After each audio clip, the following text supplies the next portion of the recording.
In this video I will put a primer in this dresser, and now I'm just protecting the drawers from the paint because I will use a paint gun and it's a bit messy.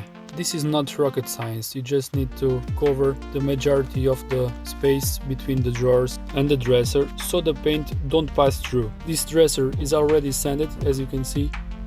This is the bottle of my painting gun.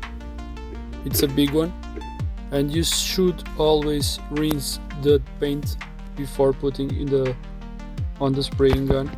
Just mix the paint enough so that you don't see any clots or something like that. Now let's assemble the spraying gun. This is very easy, you just need to fix the parts to the spraying gun.